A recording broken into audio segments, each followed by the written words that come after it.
월요일 보이는 큐티 오신 여러분들 주님의 이름으로 환영합니다. 저는 김민환 목사고요. 저는 김주현 간사입니다. 반갑습니다. 반갑습니다. 네, 간사님 우리 한 주간 어떻게 잘 지내셨습니까? 네, 너무 좋았습니다. 특별한 일이 있었습니까? 네, 특별 새벽 기도를 잘 마치고 정말 너무 좋았어요. 특별 새벽 예배를 네. 잘 마쳤습니다. 그렇죠? 너무나 많은 은혜를 받았고 우리 여호와의 이름, 네, 그의 이름이 우리의 무기가 되기를 네, 그렇게 붙잡고 살아갔으면 참 좋을 것 같습니다. 또 좋은 소식이 있다는 소문이 있는데요. 네, 저 그 면허를 땄습니다. 드디어 한번 탈락, 또 눈물의 고비를 넘기고 네. 면허를 땄습니다. 여러분도 포기하지 마시고 계속적으로 도전하면 여러분도 합격할 수 있습니다. 그래서 저랑 한번 같이 이렇게 네, 하남 일대 네, 일대까지는 아니고 한 10분 정도 간사님 운전하는 걸 제가 옆에서 탔는데 참 천국이 살짝 보이는 그런 경험을 했습니다. 그래서 제가 계속적으로 옆에서 단련시켜서 아주 프로 드라이버로 제가 만들도록 하겠습니다. 감사합니다. 네, 우리 예레미야를 지난주 월요일 날 나누고 화요일부터 토요일까지 이제 특별 새벽 예배여가지고 저희가 말씀을 나누지 못했습니다. 그래서 아마 다 까먹었을 거예요. 그래서 제가 간단하게 좀 설명을 다시 한번 하면 좋을 것 같은데요. 예레미야는 하나님으로부터 받은 유다 왕국의 멸망에 대한 경고와 심판 그리고 회복의 약속을 기록한 책입니다. 그래서 여러 등분으로 나눌 수 있는데 먼저 1장 예레미야의 소명을 이야기한 장이고요. 그걸 저희가 월요일 날 나누지 않았습니까? 네. 그리고 2장부터 29장까지 이렇게 두 번째 단락으로 나뉘어요. 그래서 유다의 죄와 심판에 대한 경고 그리고 회개를 추구하는 말씀인데요. 우리가 다음 달까지 예레미야를 어디까지 읽느냐? 25장까지만 딱 진행하고 끝나거든요. 그렇기 때문에 2장부터 2장 29장까지만 이야기하는 것으로 마무리하면 좋을 것 같은데, 그러니까 결국에 우리가 계속 예레미야를 읽어보면 어떤 얘기를 보느냐? 유다에 대한 심판, 유다 너희들 무슨 죄를 지었다, 너희들 빨리 돌아와야 된다, 회개해야 된다라는 말씀이 반복되어진다라는 것이죠. 그래서 우리는 큐티를 하면서 유다의 죄 가운데 우리의 죄를 좀 발견하는 시간을 갖으면 좋겠고요. 하나님의 안타까운 말씀과 경고와 회개의 촉구를 나에게 주시는 말씀이다라는 마음을 가지고 우리 또한 회개를 하고 하나님께로 돌이킬 수 있는 귀한 시간에 큐티의 시간이 되었으면 참 좋겠습니다. 아멘. 일단 오늘 말씀이 4장 5절부터 18절까지의 말씀인데요. 4장 5절부터 18절까지의 말씀을 보기 전에 그럼 2장 3장의 내용은 또 무슨 내용이냐 라고 좀 우리가 궁금할 수 있는데 2장은 유다의 배신과 타락을 이야기합니다.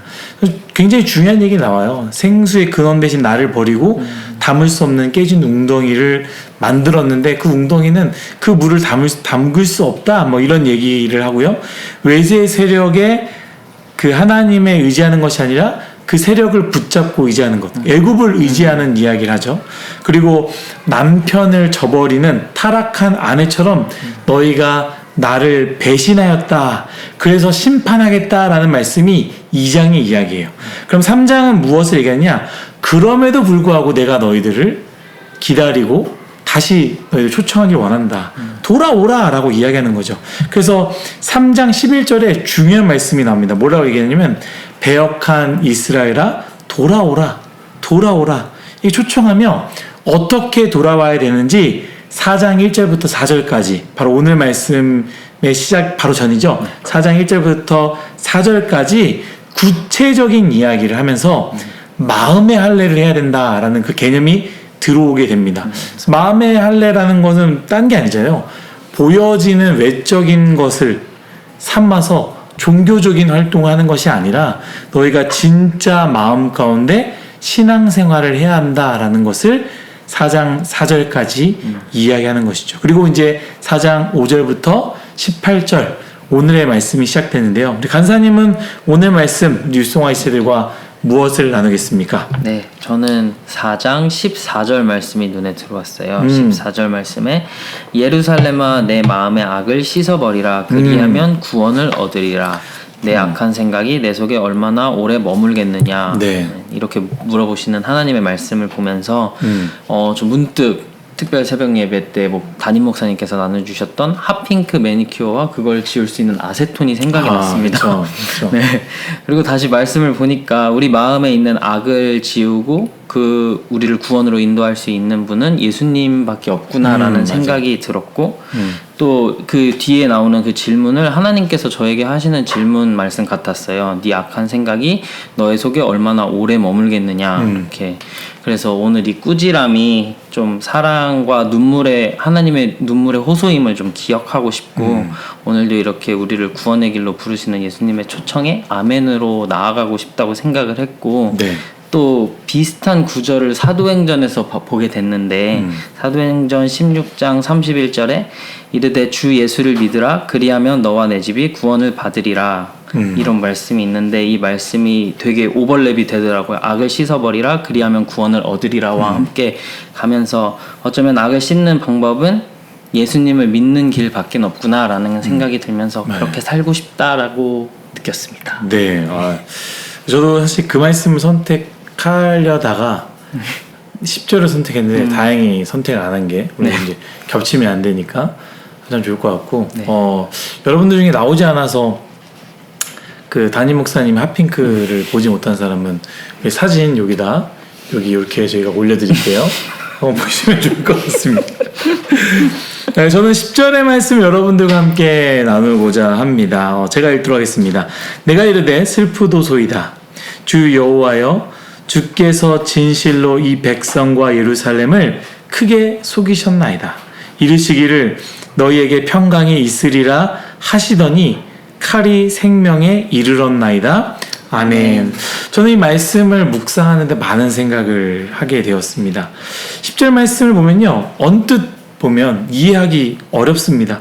여호와께서 이스라엘 백성들을 예루살렘을 속였다고? 이게 도대체 무슨 말일까? 그러면서 뭐라고 했냐면 이르시기를 너희에게 평강이 있으리라 라고 하시더니 칼이 생명에 이르렀나이다 라고 말하는 것이죠. 무슨 말인가 보면은 하나님이 속였다라는 것이 아니라 거짓 선지자가 이스라엘 백성들에게 외쳤던 것이죠. 거짓 선지자들이 이스라엘 백성들에게 너희에게는 평강이 있을 거다. 걱정하지 마. 평강이 있을 거야 라고 계속적으로 외친 겁니다. 어찌 보면 하나님이 예레미야를 부르시기 전에 그냥 평범하게 살아갈 때에 부르시지 않았을 때 그 예레미야는 다른 선지자들이 외쳤던 걸 듣지 않았겠습니까? 뭐라고 외쳐요? 그네들은 평안할 것이다. 샬롬이 있을 것이다. 하나님이 우리를 지켜주실 것이다. 라는 그 말씀을 들으면서 그렇게 그냥 믿고 생각했을 수도 있습니다. 그런데 이 예레미야가 하나님의 부르심을 받고 하나님의 말씀을 진짜 듣고 나니까 저 선지자들은 거짓말을 한 거구나. 진짜로 너에게 평강이 있으리라가 아니라 칼이 우리 앞에 있구나라는 것을 깨달았다라는 것이죠. 그래서 이걸 깨닫고 돌아보니까 이미 너무 늦은 거예요. 너무 속상한 거죠. 시간이 많이 남았더라면 뭔가를 해볼 텐데 정말로 깨닫고 하나님 말씀을 듣고 딱 보니까 이미 칼날이 여기 목 앞까지 다가온 겁니다. 그래서 이 예레미야는 슬픈 마음 가운데 이걸 이렇게 외치는 것이죠. 그래서 저는 이 말씀을 묵상하면서 다른 것보다 거짓 선지자의 마음을 한번 좀 생각해 보았습니다. 이들은 왜 거짓말을 했을까? 하나님의 마음을 몰랐을까? 아니면 듣기 좋은 소리를 하는 것이 자신에게 유익이라고 생각했을까? 거짓 선지자가 어떤 마음으로 거짓 선지자가 되었는지, 어떤 마음으로 시작했는지 처음부터 내가 선지자로 살아야겠다라고 다짐했을 때 그 처음부터 거짓 선지자로 시작을 했을까? 여러 가지 생각을 해보았습니다. 그러다가 이 선지자가 하나님보다 사람들의 마음 혹은 사람들이 더 좋아하는 것을 선택했던 것들이 쌓이면서 점점 바뀌어 나가지 않았을까? 행복해하는 백성들, 자기가 좋아하는 말, 그 사람이 듣기 좋아하는 말을 할 때에 그것을 기뻐하고 또 그 말을 할 때에 왕으로부터 받았던 것을 기뻐하면서 그 거짓말이 조금씩 쌓여가고 거짓의 거짓을 쌓여가면서 선지자는 점점 거짓 선지자가 된 것이 아닐까라는 생각을 하게 되었습니다. 그러면서 들었던 건 뭐냐, 나는 하나님 앞에서 어떤 목사일까라는 생각을 했습니다. 하나님을 두려워하는 목사일까? 아니면 사람에게 사랑받고 싶어하는 목사일까? 때로는 하나님이 기뻐하지 않는 것을 알지만 저도 눈을 질끈 감을 때가 있습니다. 못 본 척 하는 적이 많다라는 것이죠. 말을 해야 하지만 말을 하지 않을 때도 있었습니다. 해야 하는데 하게 되면 어떻게 돼요? 불편해하잖아. 싫어하니까. 관계가 어려워지니까 그냥 두는 것이죠. 그런데 이것은 결코 좋지 않다는 것을 알고 있습니다. 좋지 않을 때, 작은 결함을 발견했을 때, 작게 금간 것을 보았을 때, 작은 기침을 하고 있을 때, 열이 조금씩 나고 있을 때, 그때 빨리 바꿔야 되는데, 그때 하지 말아야 한다. 바꾸자, 고치자, 돌아가자, 예배 드리자, 하나님께 집중하자라고 말을 해야 되는데, 그렇게 하지 않는다라는 것이죠. 여러분, 그렇게 말해야 됩니다. 그래야 됩니다. 그것을 놓치면 영원히 놓치는 순간이 될 수 있기 때문입니다. 반대로 또 이런 생각을 했어요. 우리 뉴스공화의 지체들은, 여러분들은 어떠한 목회자를 원하시는지, 그저 밝게 웃어주는 목회자를 원하십니까?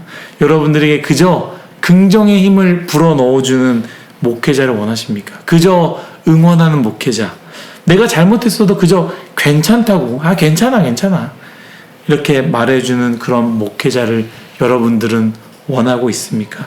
사랑하는 뉴스공화 여러분, 하나님의 말씀을 전하고 하나님의 말씀을 듣는 그런 공동체가 되기를 예수님의 이름으로 축복합니다. 아멘.